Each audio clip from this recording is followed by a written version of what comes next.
สบายดีมื้อนี้แม่แก้วมาฟังสูตรอภิธรรมอยู่หอธรรมสภาวัดธาตุหลวงเหนือเมืองไสเซ็ดท่านครหลวงเวียงจันทน์เนาะขอน้อมถ้วยไว้อาลัยพระอาจารย์ใหญ่มหาบุญมาส้มมาพรหมประธานศูนย์กลางองค์กรพระพุทธศาสนาสัมพันธ์แห่งโซปปลาวรวมอายุได้92 ปี72พรรษาละสังขารวันที่17 เมษายน2025พุทธศักราช2567เวลา00:22 นาทีสรีระสังขารเพิ่นบำเพ็ญกุศลอยู่ที่หอธรรมสภาวัดธาตุหลวงเหนือโดยแต่ละมื้อแต่ละวันเนาะคนก็สิมา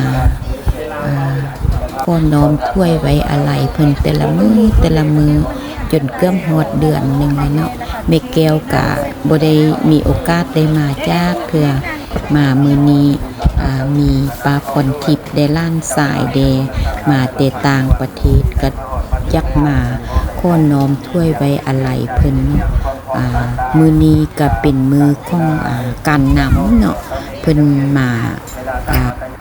าเป็นเจ้าภาพเจ้าศรัทธาในการน้อมถ้วยไว้อาลัยส่วนประชาชนคนธรรมดาก็สิมา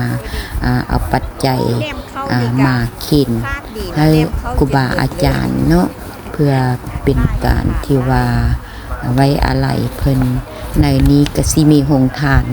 หลายโรงทานก็สิมีหลายบ่อนเนาะหลายแนวกินผู้เข้าผู้ออกเฮ็ดโรงทานนะมานี่ก็ผู้ใดอยากกินหยังก็สิได้กินฟรีเนาะบ่ได้เสียเงินบ่ได้จ่ายเงินมีน้ำมีอาหารการกินมีข้าวเปียกมีทุกอย่างนั่นแหละโดย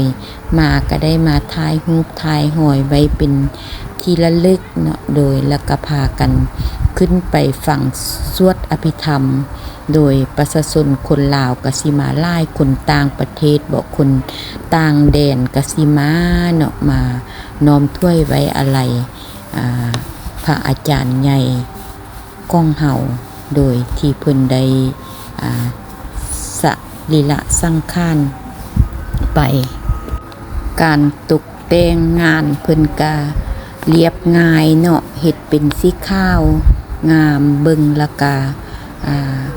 งามสะอาดสะอ้างดีแม่แก้วก็เข้าไปนั่งเพราะว่า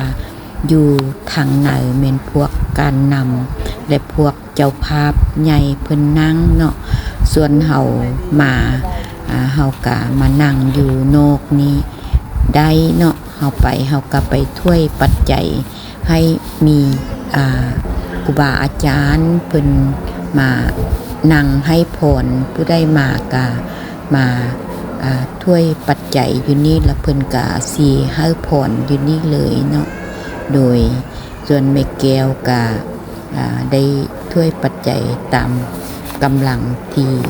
เหมาะสมของเฮาหั่นแหละมีเท่าใดก็ทานได้เนาะของกินของทานเฮาทานเท่าใดก็ได้บ่ว่ากันทานไปแล้วเพิ่นก็เอาไปทานโตเนาะครูบาอาจารย์เพิ่นนะได้เงินมาเพิ่นก็ยังเอาไปทานโตคือเอาไปทานให้พวกแผ่นดินไหว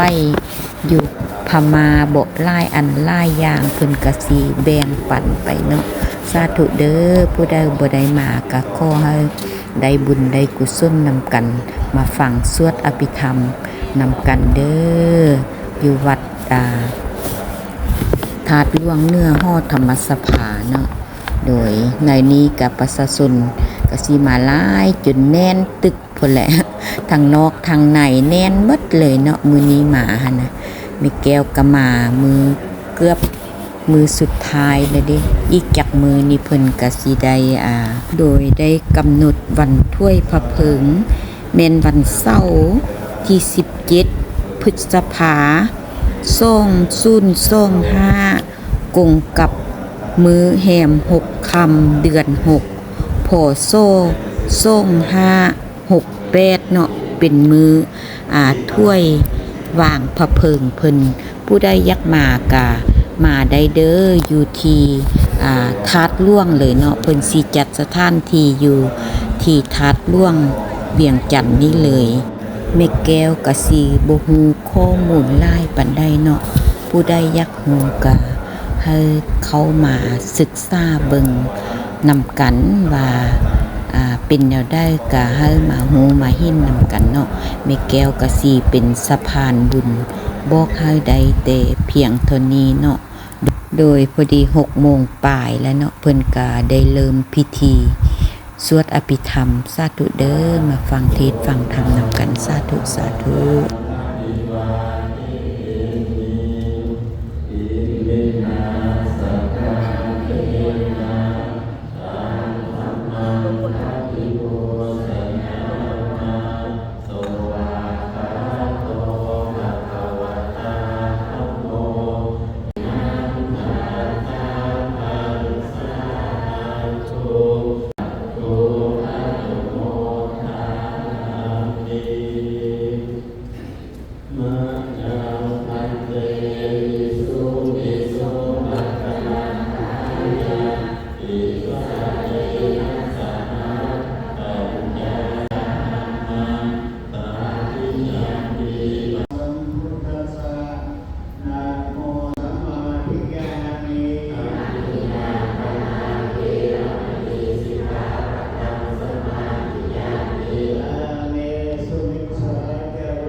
โดยมาฮอดนี้กาสิได้จบทางพระพุทธศาสนาในการสวดอภิธรรมแล้วก็สิแม่นแยกย้ายกันกลับบ้านเนาะสวดสิแล้วก็7 โมง8 โมงหยังจังแล้วสาธุสาธุก็ได้บุญได้กุศลนำกันเบิดทุกผู้ทุกคนเด้อฮอดมือวางพระเพลิงแล้วผู้ใดอยากมาก็มาได้เด้อขอจบคลิปแต่เพียงเท่านี้ขอบใจหลายๆที่ติดตามและกดไลค์กดแชร์ให้แม่แก้วสาธุสาธุ